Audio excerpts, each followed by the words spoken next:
There's a question Ace spent his entire life trying to answer. It wasn't how do I become the Pirate King. It wasn't how do I get stronger. It was something much quieter. Something he never said out loud. Not to Luffy, not to Whitebeard, not to anyone. The question was, should I have been born at all? And that sounds dramatic, but stay with me. Ace wasn't just any pirate. He was the son of Gold Roger, the Pirate King, the man whose execution kicked off the Great Pirate Era. And when the world found out Roger had a son, the Marines didn't wait for Ace to do anything wrong. They hunted a baby because his crime wasn't what he done. It was that he existed. Most One Piece fans remember Ace for his death at Marineford, the VV car burning, Luffy's scream, and the scene that hurts. But the tragedy of Ace isn't that he died. It's that he never found an answer to the question he'd been asking. And a lot of us know what that feels like. And here's the part that makes Ace different from every other tragic anime death. His real enemy wasn't Akainu. It wasn't the Marines. It was a question he'd been asking since he was 6 years old, and an answer he finally got in his last breath. It's something most of us are still trying to believe about ourselves. Here's what you need to understand about Ace's childhood. He grew up hearing one thing from everyone around him. The son of the Pirate King should have never been born. Random villagers, pirates, strangers, they said it casually like it was obvious. If Roger had a kid, that demon spawn deserved to die. Ace heard this before he was old enough to even understand what it meant. And the worst part, he couldn't even defend himself against it because he kind of believed it. There's a flashback scene that doesn't get talked about enough. Young Ace sitting with a group of kids asking them a question. If Gold Roger had a son, would you want him to live? Every kid says no. Every single one. And Ace just sits there absorbing it. That's not a villain origin story. That's a kid doing research on whether he deserves to breathe. This is the lens you have to watch Ace's entire life through. Every decision, every fight, the recklessness, the refusal to run from a battle, the way he throws himself at enemies twice his strength. It all looks like pride from the outside, but it's not pride. It's a test. He's asking the universe over and over, am I strong enough to justify existing? So Ace does what a lot of people do when they can't find an answer. He looks for a reason, something that'll settle the question once and for all. At first he thinks the answer is becoming Pirate King himself, surpassing his father, proving he's not just Roger's shadow. That's the dream he shares with Luffy as kids. But somewhere along the line, he lets that go. He doesn't want to surpass Roger anymore. He wants to belong to something Roger never had, a family. Here's Whitebeard, the man who doesn't care about bloodlines or legacies. Whitebeard looks at Ace, this angry, self-destructive teenager who keeps trying to kill him, and says the one thing nobody's ever said to him. You're my son now, and nobody can take that from you. This matters, not just emotionally, structurally. Ace trades one inherited identity for another one. He can't choose who his biological father was, but he can choose who he calls his family. The Whitebeard tattoo on his back isn't decoration, it's his answer. I am not Roger's son, I am Whitebeard's son. And for a while, that answer holds. But here's where the tragedy tightens. Because the world doesn't care about Ace's answer. Marines don't arrest him at Marineford for anything he did. They arrest him for who he was born as. His execution is broadcast to the entire world. The charge spoken plainly. He is the son of the Pirate King. Every argument Ace made to himself, I chose my family, I'm not my father, gets erased. The world reduces him back to Roger's blood. And that wound kills him. We all know what happens next.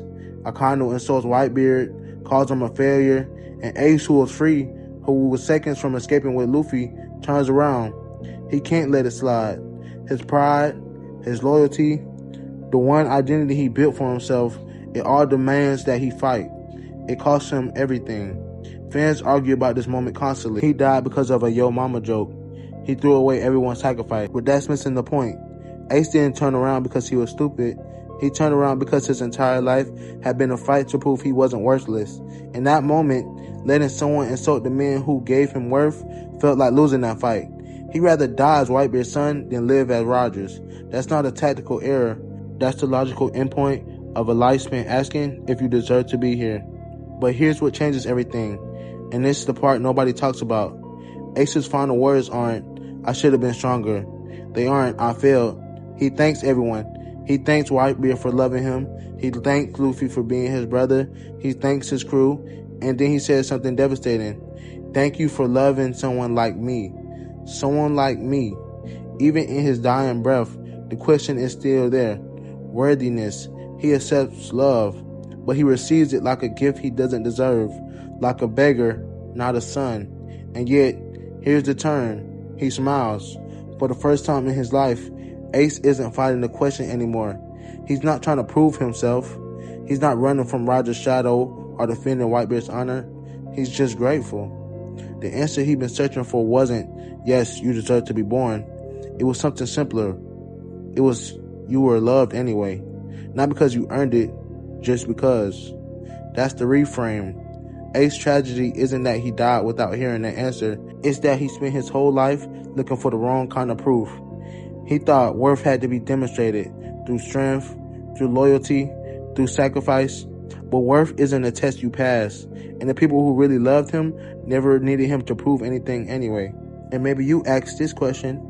Maybe not about being born, but if you asked it, walking into a room and wondering if you actually belong there, or if someone's going to figure out you're not supposed to be here, getting a promotion and feeling like a fraud, like they'll realize their mistake any day now, looking at your family and wondering if you're living up to their name, or if you're the one dragging it down, being loved by someone and thinking, in the quiet moments, if they really knew me, they wouldn't stay. That's Ace's question dressed up differently, without the pirates. He was asking if he deserved to exist. You're asking if you deserve to be here, in this job, or relationship, or in this life. It's the same structure.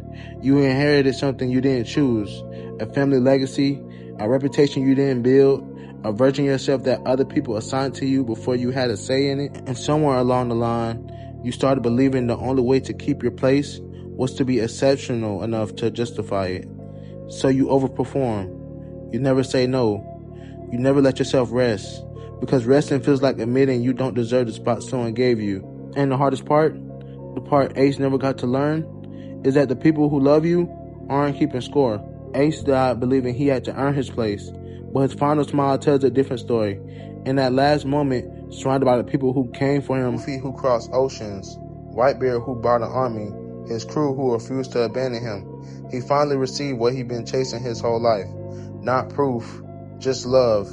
And that's the invitation here, not to stop striving, not to stop caring about the people you belong to, but to consider the possibility that you were never on trial. That's the question you've been asking, am I enough? Has an answer that doesn't depend on your performance. The people who matter already answered it. They're still here.